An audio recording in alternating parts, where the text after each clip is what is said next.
Okay, remember that they're changing my voice. Keep in mind that I judge people according to their deeds, and I don't play favorites. With that being said, as you can see on the screen, the Nigeria is an epicenter for Christian martyrdom. And it's rather unfortunate that people are playing stupid about the root causes. I'm not going to play stupid about that. In fact, I'm going to dedicate Ezekiel 22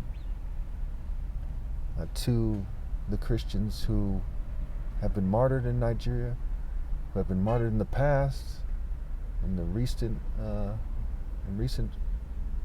past as well, and to all those who will be martyred in the future. However, if you don't obey God through me, you won't be going to heaven. But I'll be considering who died for what reason and why when I consider what to do with the souls of those people who have passed. It's more of a complex issue than one might think when we're looking at people who live in poverty in another country, be it Nigeria, the Philippines, wherever. Christians in China, wherever they may be. And it's not enough to be persecuted or to call yourself a Christian. One has to actually be in the divine order. Now let's look at Ezekiel 22 to help us understand why that is. And then we'll talk about how people are trying to use this to try to coerce me. People are trying to say that if I don't do what they say, they're going to make life harder for everyone like me. That's one of the devil's tricks. Okay, during the pandemic here, for example, they didn't kill people just for being Christian or something.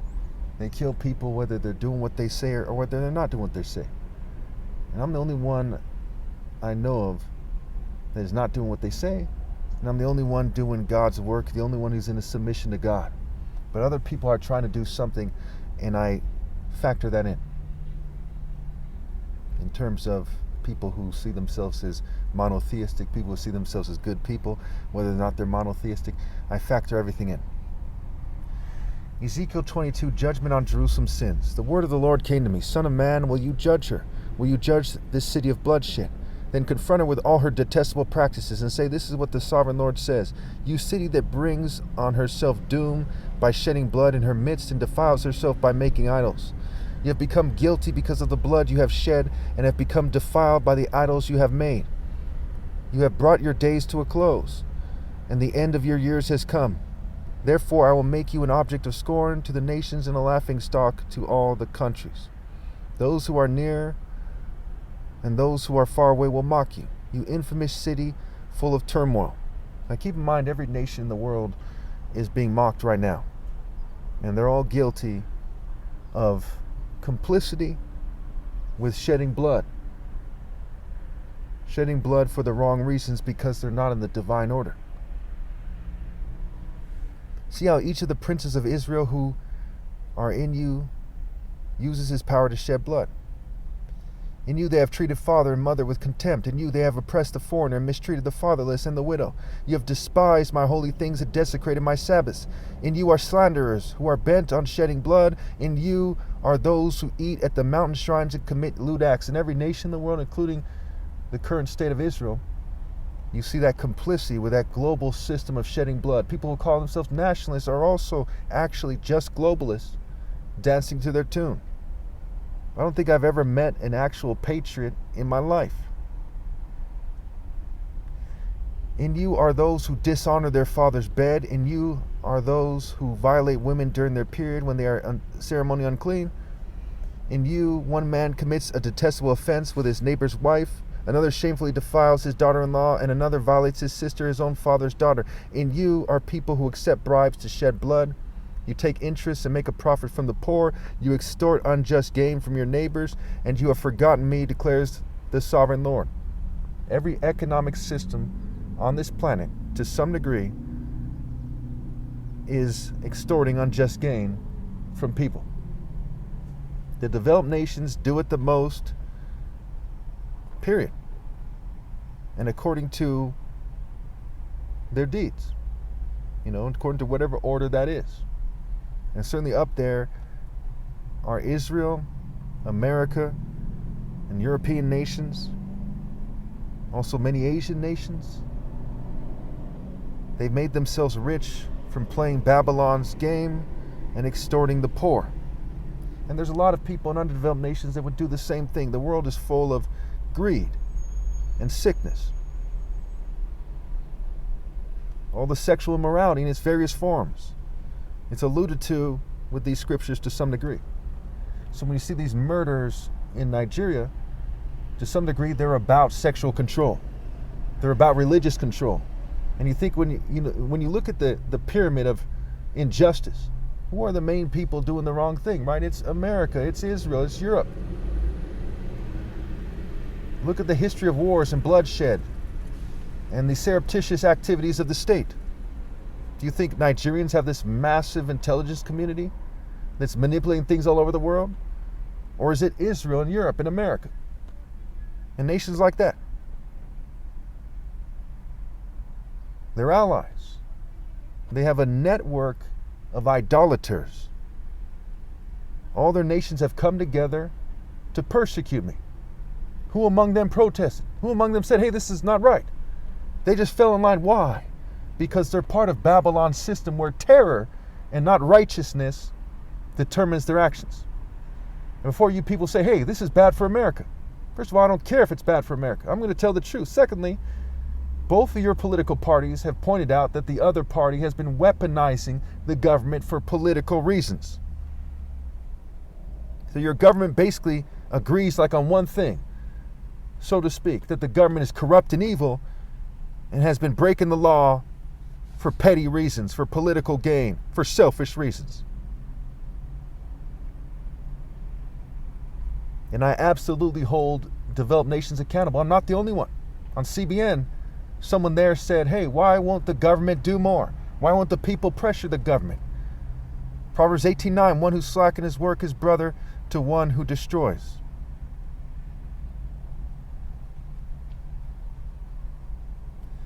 I will surely strike my hands together at the unjust gain you have made and at the blood you have shed in your midst. I have actually struck my hands together and explained why they're evil, with the government trying to interfere.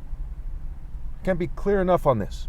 If the government hacks my brain and causes me to do something I would do anyway so they think they're important, everyone who's involved in that, other than me obviously, will be punished severely according to their deeds. Can't be clear enough on that. I'm the one who determines the divine rules of engagement and what is worthwhile and what isn't. That isn't helping them in the slightest. That reduces their soul's worth. That makes them more pitiful, more childish, more immature, more inferior. And I say that way because they did it so they can feign superiority. I'm sure we can agree that's more than fair, and I don't need any of you to agree to anything. I'm Christ. I'm God's son. It is my call. Will courage endure, or your hands be strong in the day I deal with you? I, the Lord, have spoken, I will do it. I will disperse you among the nations and scatter you through the countries, and I will put an end to your uncleanness. When you have been defiled, or when you have allotted your inheritance in the eyes of the nations, you will know that I am the Lord. Then the word of the Lord came to me. So notice this part is very key here. Write down Ezekiel 22, verse 16. Put it on your walls, put it on your doors, put it in your rooms. Get it tattooed if you have to. That's what's going to get it through your head. Better to stain your flesh than for you to miss what's going on here. Especially if that tattoo would cause you to do God's work. When you have been defiled, or when you have allotted your inheritance in the eyes of the nations, then you will know I am the Lord. So it's not just somebody who is raised to God's right hand that knows God is God and has a certain insight. It's also those who are trampled by God and I, like all the nations, as they turn a blind eye to the suffering around the world, not just in Nigeria, but all over the world, including in Gaza, in Ukraine, in the Congo, in all the conflict zones on this planet. And no one ever seems to know off the top of their head because the news never does a good job of emphasizing these things daily. Why don't we have daily updates on these things? It doesn't take very long. Why aren't they out there for everyone to see? Easy to find. Couldn't avoid him if you tried, kind of thing. Then the word of the Lord came to me, Son of man, the people of Israel have become dross to me. All of them are the copper, tin, iron, and lead left in a furnace, left inside a furnace. They are but the dross of silver. Therefore this is what the sovereign Lord says, because you have all become dross, I will gather you into Jerusalem, as silver, copper, iron, lead, and tin are gathered into a furnace to be melted with a fiery blast. So I'll gather you in my anger and my wrath, and will put you inside the city and melt you. And they'll still be remained, right? They won't be evaporated, they'll be melted. Thus, people will still be in the flesh after my flesh has died, literally speaking. And they'll be on their way to hell with no way to connect to heaven. That's what it's getting at. After the furnace has done what it's supposed to do with the human race,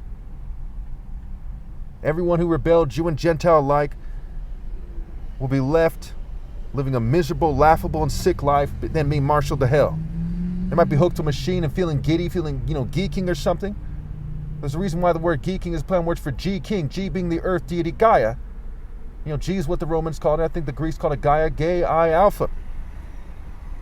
And whether or not you're a homosexual, in terms of your sexual orientation, you're a sodomite spiritually speaking. That's what will be left. So go ahead and tell the LGBT community, hey, you have no reason to be mad at me because I've chastised everyone, not just the LGBT community. I will gather you and I will blow on you with my fiery wrath, and you will be melted inside her. As silver is melted in a furnace, so you will be melted inside her, and you will know that I am the Lord, and that I, the Lord, have poured out my wrath on you. And you will know that I, the Lord, have poured out my wrath on you, that is. Again, the word of the Lord came to me, Son of man, say to the land, you are a land that has not been cleansed or rained on in the day of wrath. There is conspiracy of her princes or prophets within her, like a roaring lion tearing its prey. They devour people, take treasuries and precious things, and make widows within her. Her priests do violence to my law and profane my holy things. They do not distinguish between the holy and the common. They teach that there is no difference between the unclean and the clean. And they shut their eyes to the keeping of my Sabbath, so that I am profane among them. Therefore they're following false idols, who are the walking dead. So as their husbands are dead, the walking dead, the body without the Spirit of God is dead, like faith without works is dead. So therefore they are widows, and they are the walking dead themselves. Whether you're talking about the women there, the nation, the city, what have you.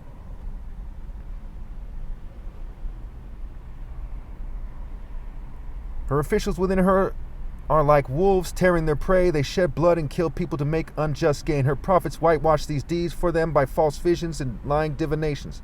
They say, this is what the sovereign Lord says, when the Lord has not spoken. The people of the land practice extortion and commit robbery. They oppress the poor and needy and mistreat the foreigner, denying them justice. So it's just like the Pope with his false vision. Did God speak to the Pope? No.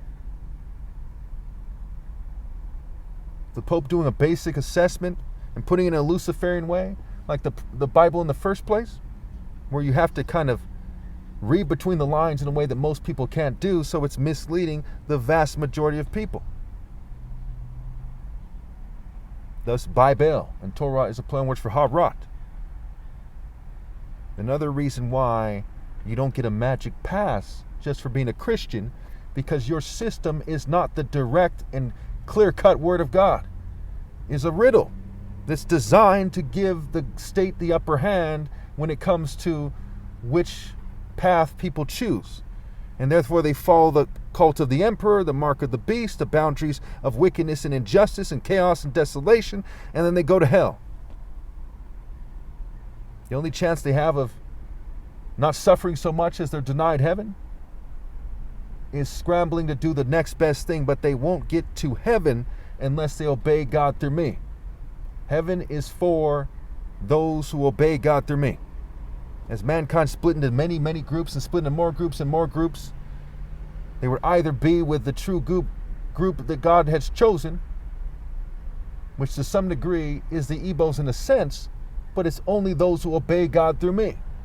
So it became, after people, started doing their own thing. So at one point there was a group of people that was led by the top martial artists at the time. But over time, they start going this way and that way. It's what the Bible's about. The Jews in the Bible are superimposed on the Royal African Falcon Martial Art Order and the tribes around them, their family around them. And for a long time, people haven't been obeying God through me. I've called them to rally, and they've been afraid to. They've cited mere worldly things as their justification for not obeying God through me, thus being polluted by the world, when they all know that they should be ready to die if they were to be crucified, if they were to follow me. They know they should choose to follow me. Even if their whole family was to be crucified at the same time, while they're mocked and people saying, why did you do that? They should still choose to rally and obey God through me. Her prophets whitewash these deeds for them by false vision and lying divinations. They say this is what the sovereign Lord says when the Lord has not spoken. The people of the land practice extortion and commit robbery. They oppress the poor and needy and mistreat the foreigner, denying them justice, refusing to pass my war on poverty plan. My father came here from Nigeria. I'm a second-generation foreigner, okay, but I'm not foreign to God. They are. I looked for someone among them who would build up the wall and stand before me in the gap on behalf of the land so I would not have to destroy it, but I found no one. It's like people wouldn't rally to me, not a single person. So I pour out my wrath on them and consume them with my fiery anger, bringing down on their own head all they have done, declares the sovereign Lord. Now, after they've been fusing me and poisoning me for years and persecuting me, I'm 44, I'm single, never got married, and I commanded them to rally to me, including attractive females, to submit so I could choose one, and they refused to do that. You think if one person came now that I should relent, that God should relent? No. You think if the whole country said, hey, we're willing to obey now, that I should magically allow them to do something I would never allow them to do, which is to keep reproducing? No. As you've chosen to cut the Son of God off from a suitable helper in a planet worth reproducing at the end, heaven will not come down to this planet. There will be a new heaven and a new earth. You've defiled it to the point where there's no point in trying to make intercession for you. You did that to your offspring just so you could act like complete children. And far more people have suffered and died than these supposedly the 100,000 people or so who have died in Nigeria as Christian martyrs since 2009 under Fulani herdsmen, tribesmen, other Muslims, under Boko Haram, under the clandestine operations of the developed nations. Thank you.